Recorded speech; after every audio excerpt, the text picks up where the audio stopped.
د ګلبرګ تاڼې په حدود کې د وفاقي تحقیقاتي ادارې د هغه ملازم دی، هغه د کور نه نامعلومو کسانو د لکونو روپو سونا او پیسې او نور سامان چې کوم دی هغه پټ کړی دی. د حوالې سره د وفاقي ادارې چې کوم ملازم دی هغه ریپورټ درج کړی دی او ګلبرګ تاڼې پولیس ته ویلي دي چې یاره هغې مو مخکې ورځو کې په کور کې واده او څه فنکشن و هغې له تلل، نو چې دوی کله خپلې المارۍ چک کړي دي نو د دې نه سونه چې کوم ده هغه د نامعلومو کسانو پټ کړی وه. دا وایي چې یاره موږ وکتل نو تقریبا لکونو روپو سونه وه، نغدې پیسې وي، یو ایس بیانې وې، هغه غیبې وې. دوی وایي بیا دوی سره فکر پیدا شو، دوی چې کومې کیمرې لګېدلې دي بیا هغې کتلې دي، نو دی وایي چې یاره د دې غلا نه څو ورځې وړاندې په کیمرو کې دوی ته ښکاري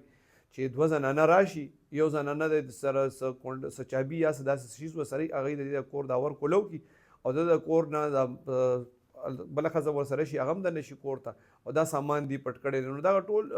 ډیټیل چې کوم یا دغه ویډیوز چې کوم دی مو دوی پولیس ته حواله کړي دي او پولیس د نامعلوم کسانو خلاف اف آی آر درج کړی دی. الله دې وکړي چې دا کیس ټریس شي.